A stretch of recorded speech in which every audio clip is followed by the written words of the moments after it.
Hello good morning दोस्तों। तो अभी जो हम ये वीडियो बनाने जा रहे हैं, इसके पहले टॉपिक जो था देश के नाम यानी क्लास 6 का एनसीईआरटी का फर्स्ट पार्ट बन चुका है।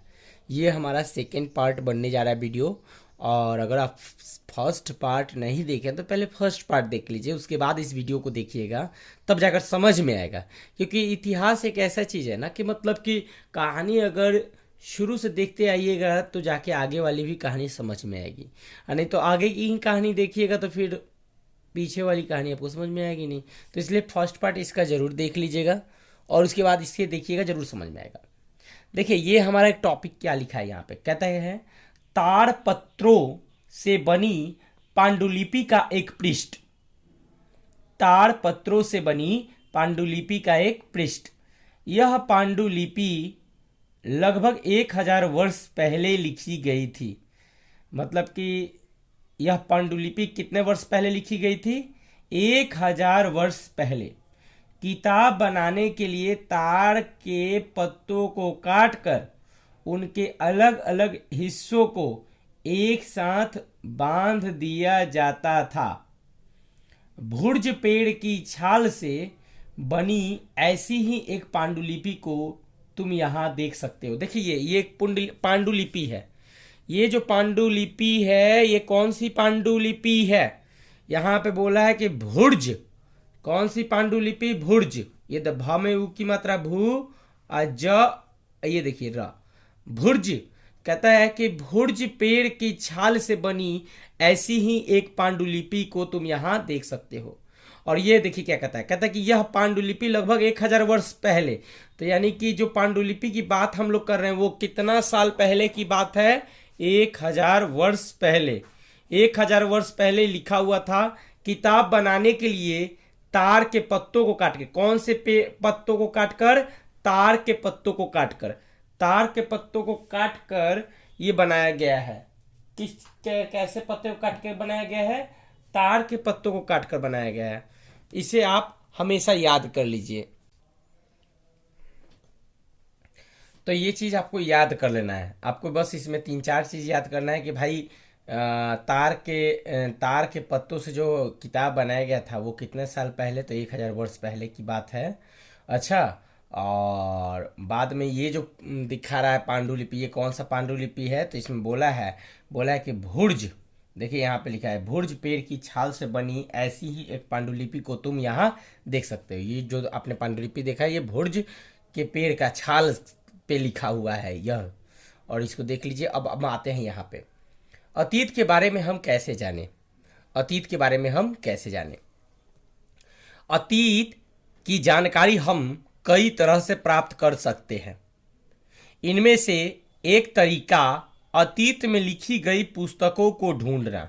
बात सही है कि भाई अतीत में बीते हुए समय में जो पुस्तक लिखा हुआ है उस पुस्तकों को आप ढूंढिए, उसको पढ़िए और पढ़ के उससे ज्ञान अर्जित कीजिए। जैसे मैंने अभी क्लास 6 का बुक पढ़ाया, इसके पहले भी पढ़ाया था, इसका पार्ट 1, और अभी हम लोग पढ़ ही रहे हैं। यानी अतीत की जानकारी हम इस किताब को पढ़ के प्राप्त कर रहे हैं। इस किताब को पढ़ रहे हैं, इस किताब में जो जो लिखा हुआ है उस चीज़ को हम जान रहे हैं। ये पुस्तकें हाथ से लिखी होने के कारण पांडुलिपि कही जाती है। तो देखिए एक ऐसा पुस्तक जिसको हाथ से लिखा जाता है उस पुस्तक को पांडुलिपि कहते हैं। आप याद कर लीजिए कि पांडुलिपि किसे कहते हैं। तो हाथ से लिखे गए पुस्तकों को पांडुलिपि कहते हैं। ये आप दिमाग में सेट कर लीजिए। देखिए क्या कहता है, अंग्रेजी में पांडुलिपि के लिए प्रयुक्त होने वाला मैन्युस्क्रिप्ट शब्द लैटिन शब्द मेन्यू, जिसका अर्थ होता है हाथ, हाथ से निकला है।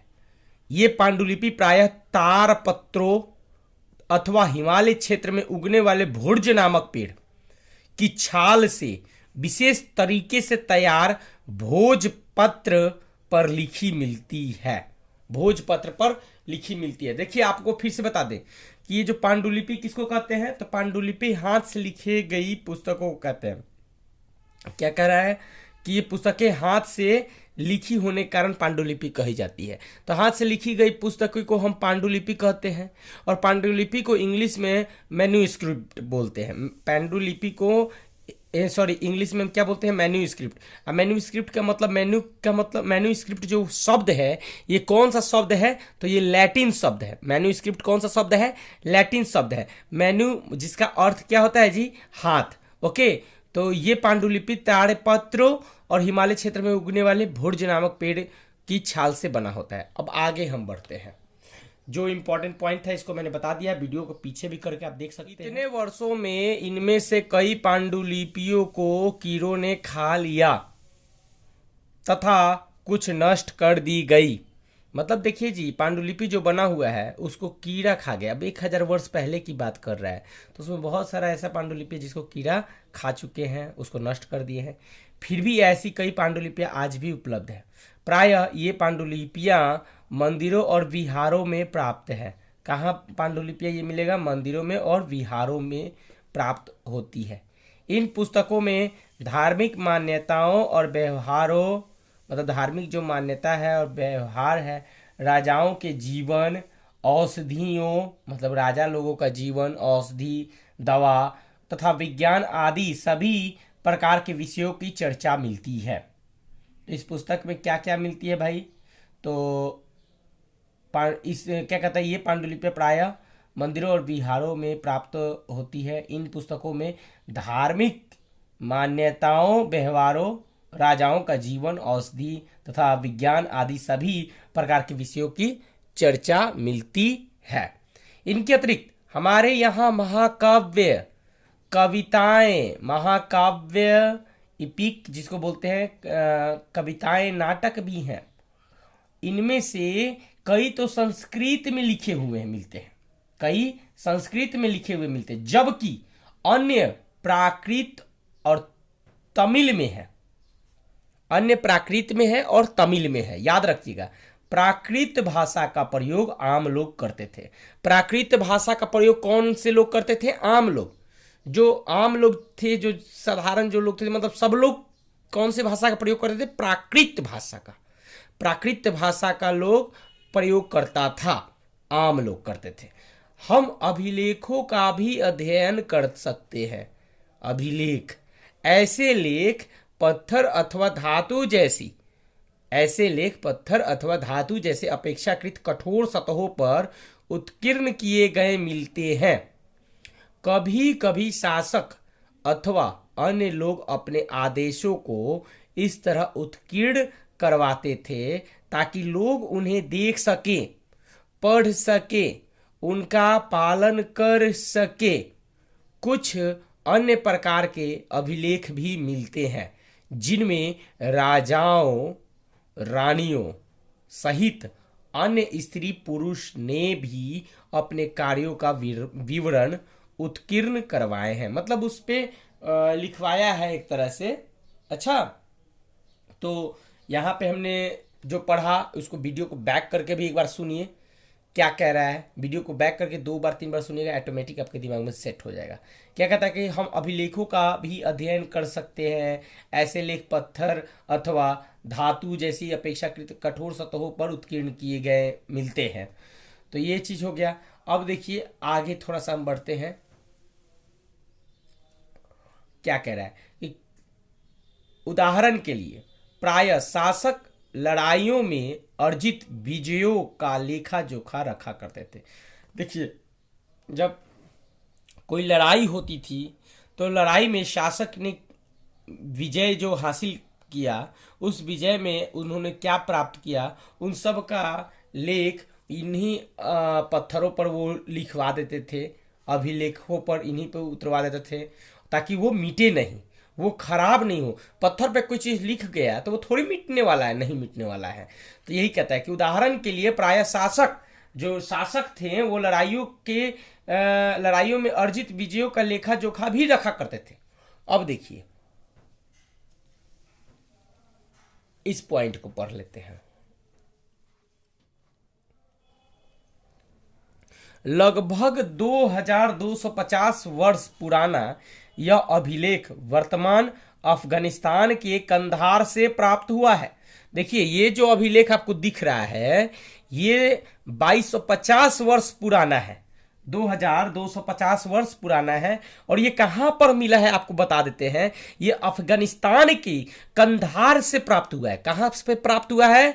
अफगानिस्तान के कंधार से ये प्राप्त हुआ है। ओके, यह अभिलेख अशोक नामक शासक के आदेश पर लिखा गया था। तो मतलब कि अब समझ लीजिए कि ये जो अभिलेख आपको दिख रहा है ये किस शासक के कहने पर लिखा गया था? तो अशोक नामक शासक के आदेश पर लिखा गया था। इस शासक के विषय में तुम अध्याय 8 में पढ़ोगे। यानी कि देखिए, ये किताब कह रहा है कि इस शासक के विषय में तुम अध्याय 8 में पढ़ोगे। यानी कि जब आप 8वें क्लास में जाइएगा ना तो अशोक शासक के बारे में पढ़िएगा। हालांकि 8वें क्लास में जाने की कोई जरूरत नहीं है, मैं इसका चैप्टर खत्म करूंगा और इसके बाद उसको भी पढ़ाऊंगा। हमारे यूट्यूब चैनल पे हर क्लास का इतिहास पढ़ाया जाएगा और मैथ्स भी चलेगा। यहाँ पे हर सब्जेक्ट पढ़ाया जाएगा, लेकिन यही है कि धीरे धीरे लेकिन कंटिन्यू चलेगा। और थोड़ा सा देखिए, आप मनोबल बढ़ाने के लिए चैनल को सब्सक्राइब कर दीजिए। अगर आप चैनल को सब्सक्राइब नहीं किए हैं तो प्लीज़ एक आपसे रिक्वेस्ट मैं कर रहा हूँ। जब हम कुछ लिखते हैं तब हम किसी लिपि का प्रयोग करते हैं। लिपियाँ अक्षरों अथवा संकेतों से बनी है। लिपियाँ जो है, लिपियाँ अक्षरों अथवा संकेतों से बनी है। कोई भी पूछ लेगा कि भाई लिपियाँ किसी से बनी है, तो अक्षरों एवं संकेतों से बनी हुई है। जब हम कुछ बोलते हैं अथवा पढ़ते हैं तब हम एक भाषा का प्रयोग करते हैं। यानी बोलते हैं और पढ़ते हैं तो कौन सी चीज का प्रयोग करते हैं? हम भाषा का प्रयोग करते हैं। यह अभिलेख इस क्षेत्र में प्रयुक्त होने वाली यूनानी तथा अरामेइक नामक 2 भिन्न लिपियां तथा भाषाओं में है। देख लीजिए, यह अभिलेख इस क्षेत्र में प्रयुक्त होने वाली यूनानी तथा अरामेइक, कौन सा? यूनानी और अरामेइक नामक 2 भिन्न लिपियों, मतलब जो ये अभिलेख लिखा है 2 लिपि में लिखा है, यूनानी लिपि में और अरामेइक लिपि में। अच्छा, उसी भाषाओं में इसको लिखा गया है। आगे देखिए क्या है। इसके अतिरिक्त अन्य कई वस्तुएं अतीत में बनी और प्रयोग में लाई जाती थी। कहता है कि क्या तुम बता सकती हो कि कठोर सतह पर लेख लिखवाने के क्या लाभ थे? ऐसा करवाने में क्या क्या कठिनाइयां आती थी? देखिए, क्या क्या कठिनाइयां आती थी, ये सब चीज आपको मिलेगा इसका आंसर। और इसके लिखवाने का क्या फायदा है, ये भी आपको इसका आंसर मिलेगा। खुद से आप ढूंढिए और फिर हमारे कमेंट बॉक्स में भेजिए। वैसे आप सिंपल ये तो जरूर जान सकते हो कि भाई पत्थर पे जब हम लिखवा देंगे तो वो तो खराब होने वाला चीज़ है नहीं।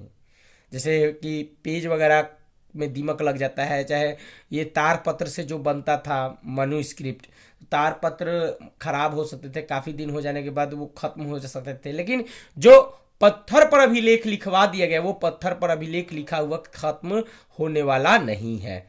अच्छा, ये उसका फायदा है कि जो हम पत्थर पर लिखवा देंगे वो चीज़ खत्म नहीं। अब थोड़ा सा करने में कठिनाइयाँ क्या आती थी, ऐसा करवाने में क्या कठिनाइयाँ आती थी? यही है कि पत्थर पे लिखवाना है, कॉपी पर तो लिखना नहीं है, और तार पत्र पर लिखना नहीं है, तार के पत्तों पर लिखना नहीं है कि आप आसानी से लिख लोगे। पत्थर पर लिखना है तो उसमें काटने में, उसको लिखने में बहुत कठिनाइयाँ होगी, क्योंकि हार्ड सब्सटेंस है, हार्ड पत्थर है वो, उसको काट काट के लिखा जाएगा तो समय थोड़ा लगेगा, मेहनत लगेगा। इसके अतिरिक्त अन्य कई वस्तुएं अतीत में बनी और प्रयोग में लाई जाती थी। ऐसी वस्तुओं का अध्ययन करने वाला व्यक्ति पुरातत्वविद कहलाता है। देखिए, याद कर लीजिए, पुरातत्वविद किसे कहते हैं? पुरातत्वविद किसे कहते हैं भाई? तो कहता है कि इसके अतिरिक्त अन्य कई वस्तुएं अतीत में बनी, प्रयोग में लाई, मतलब कि क्या वस्तु बना, उसका क्या प्रयोग में लाया गया। तो ऐसे वस्तुओं का अध्ययन करने वाला व्यक्ति पुरातत्वविद कहलाता है। तो पुरातत्वविद पत्थर और ईंट से बनी इमारतों के अवशेषों, चित्रों तथा मूर्तियों का अध्ययन करते हैं। पुरातत्वविद जो है पत्थर से बना हुआ है, ईंट से बना हुआ है इमारत, और उसमें अवशेष क्या क्या है उन सब चीज के बारे में पढ़ता है, तो उन्हें भी अध्ययन कर ही लेता है। वे औजारों, पुरातत्वविद के बारे में कह रहा है, वे औजारों, हथियारों, बर्तनों, आभूषणों तथा सिक्कों की प्राप्ति के लिए छानबीन तथा खुदाई भी करते हैं। मतलब कि आभूषणों सिक्कों की प्राप्ति के लिए छानबीन तथा खुदाई भी करते हैं। ये देखिए, इनमें से कुछ वस्तुएं पत्थर, पकी मिट्टी तथा कुछ धातु की बनी हो सकती है। ऐसे तत्व कठोर तथा जल्दी नष्ट न होने वाले होते हैं। ऐसे जो तत्व होते हैं वो क्या होते हैं? कठोर होते हैं और जल्दी नष्ट नहीं होने वाले होते हैं। पुरातत्वविद जानवरों, चिड़ियों, मछलियों की हड्डियां भी ढूंढते हैं। देखिए, पुरातत्वविद जो है वो क्या क्या नहीं करता है, जानवरों, मछलियों और चिड़ियों की हड्डियों को ढूंढता है। इससे उन्हें यह जानने में भी मदद मिलती है कि अतीत में लोग क्या खाते थे। अब वो जानवरों को ढूंढेगा, अब जानवरों की चिड़िया को ढूंढेगा, मछलियों को ढूंढेगा, इससे ये पता कर लेगा भाई इतिहास में लोग, पहले के लोग क्या क्या खाते थे, ये सब जानकारी प्राप्त कर लेगा। वनस्पतियों के अवशेष बहुत मुश्किल से बच पाते हैं। वनस्पति के अवशेष बहुत मुश्किल से बच पाते हैं। यदि अन्न के दाने अथवा लकड़ी के टुकड़े जल जाते हैं तो वे जले हुए रूप में बचे रहते हैं। मतलब ये सब अगर चीज़ जल जाता है तो फिर भी जले हुए रूप में वे बचे रहते हैं। तो उन सब चीज़ को ये सब पुरातत्वविद ढूंढते हैं, ढूंढ के पता लगाते हैं। उसी के आधार पे तो ये पुरातत्वविद अपना मतलब अनुमान लगा लेते हैं कि भाई पहले के लोग ये खाते थे, ये चिड़िया खाते थे, ये मछलियाँ खाते थे, ये जानवरों को खाते थे, ये सब चीज़ वे लोग पता लगा लेते थे। अब देखिए, क्या पुरातत्वविदों को बहुधा कपड़ों के अवशेष मिलते होंगे? क्यों नहीं मिलते होंगे भाई, वो ढूंढ रहे हैं तो कुछ ना कुछ तो जरूर मिलेगा, एकदम मिलेगा। पांडुलिपियों, अभिलेखों तथा पुरातत्व से ज्ञात जानकारियों के लिए इतिहासकार प्रायः स्रोत शब्द का प्रयोग करते हैं। देखिए, पांडुलिपि किसको कहते हैं भाई? मैन्युस्क्रिप्ट, जिसको हाथ से लिखा जाता है। कहता है कि पांडुलिपि अभिलेख, यानी जो पत्थर पर लिखा गया है। पांडुलिपि अभिलेख तथा पुरातत्व से ज्ञात जानकारी के लिए इतिहासकार प्रायः स्रोत शब्द का प्रयोग करते हैं। कौन से शब्द? स्रोत। इतिहासकार उन्हें कहते हैं जो अतीत का अध्ययन करते हैं। इतिहासकार किसको कहते हैं भाई?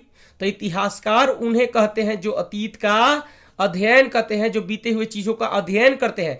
स्रोत के प्राप्त होते ही अतीत के बारे में पढ़ना बहुत रोचक हो जाता है, क्योंकि इन स्रोत की सहायता से हम धीरे धीरे अतीत का पुनः निर्माण करते जाते हैं। अतः इतिहासकार तथा पुरातत्वविद उन जासूसों की तरह है जो इन सभी स्रोत का प्रयोग सुराग के रूप में कर अतीत को जानने का प्रयास करते हैं। तो देखिए, जो चीज़ भी हम पढ़ें उसे आप वीडियो को पॉज करके बैक करके जरूर सुनिएगा। यहाँ देखिए क्या कहता है कि एक प्राचीन नगर से प्राप्त पात्र, इस तरह के पात्रों का प्रयोग 4700 वर्ष पूर्व होता था। देखिए,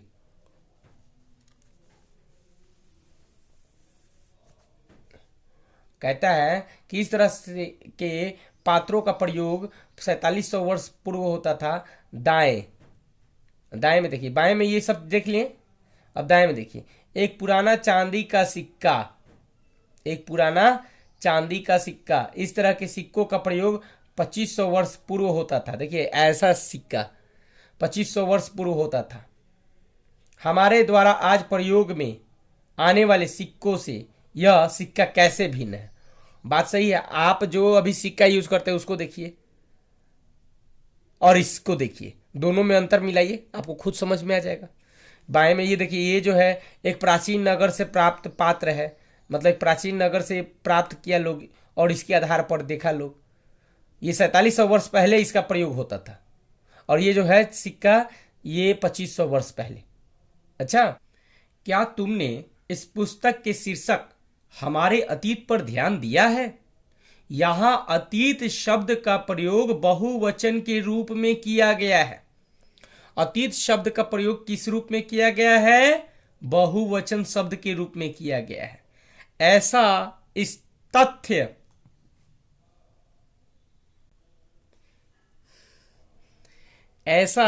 इस तथ्य की ओर ध्यान दिलाने के लिए किया गया है कि अलग अलग समूह के लोगों के लिए इस अतीत के अलग अलग मायने थे। उदाहरण के लिए पशुपालकों अथवा कृषकों का जीवन राजाओं तथा रानियों के जीवन से तथा व्यापारियों का जीवन शिल्पकारों के जीवन से बहुत भिन्न था, बहुत अलग था।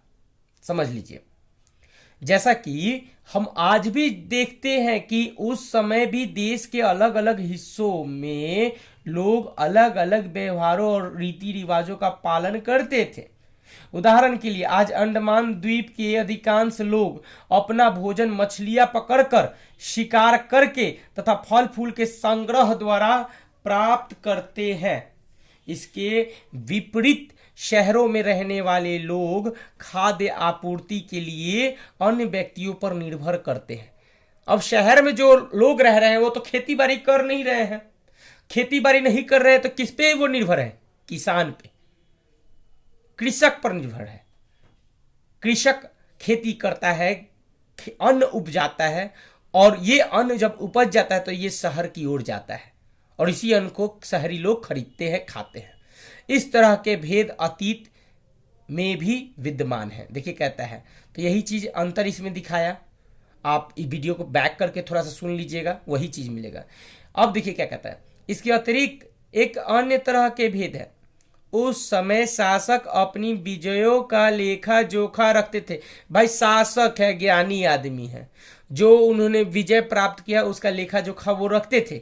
यही कारण है कि हम उन शासकों तथा उनके द्वारा लड़ी जाने वाली लड़ाइयों के बारे में काफी कुछ जानते हैं। जबकि शिकारी, मछुआरा, संग्राहक, कृषक, पशुपालक जैसे आम आदमी प्रायः अपने कार्यों का लेखा जोखा नहीं रखते थे। अब समझ लीजिए, शिकारी अपना लेखा जोखा क्या रखेगा कि हम कहाँ शिकार करने गए। मछुआरा अपना लेखा जोखा क्या रखेगा? तो ये लोग अपना मछुआरा चाहे पशुपालक हो गए, ये लोग अपना लेखा जोखा कुछ नहीं रखता था लोग। तो जैसे आम आदमी प्रायः अपने कार्यों का लेखा जोखा नहीं रखते हैं। आप ही अपना लेखा जोखा नहीं रखते हैं जी। जो आप वीडियो आप देख रहे हो, आप रखते हो लेखा जोखा? अगर रखते हो तो कमेंट में भाई भेज देना कि भाई मैं वैसा आदमी नहीं हूं, मैं लेखा जोखा रखता हूं। पुरातत्व की सहायता से हम उनके जीवन को जानने में मदद मिलती है। किसकी सहायता से? तो पुरातत्व की सहायता से मछुआरे की जीवन में आपको जीवन की जानकारी मिलती है, शिकारी के जीवन की जानकारी मिलती है, पशुपालक के जीवन की जानकारी मिलती है। लेकिन किसकी सहायता से? पुरातत्व की सहायता से। अब समझ में आ गया? हालांकि अभी भी इनके बारे में बहुत कुछ जानना शेष है। अभी भी मछुआरा, शिकारी, कृषक, पशुपालक के बारे में सब लोग पूरा नहीं जान चुके हैं, अभी भी जानना शेष है। आगे जो टॉपिक है तिथियों का मतलब, ये तिथियों का मतलब अगला टॉपिक होगा हमारा। इसके बाद में जो पार्ट 3 वीडियो बनाऊंगा उसमें तिथियों का मतलब से पढ़ाऊंगा, तिथियों का मतलब, और उसके बाद और भी लास्ट का जो पॉइंट है उसको बताऊंगा। फिर हमारा वीडियो एंड कर जाएगा। Bye bye. इस वीडियो को देखने के लिए थैंक यू सो मच। और चैनल को सब्सक्राइब नहीं किए तो प्लीज़ सब्सक्राइब कीजिए, हमें सपोर्ट कीजिए, अपने दोस्तों के पास वीडियो को शेयर कीजिए ताकि वो भी बच्चे अच्छे से पढ़ सके। Bye bye.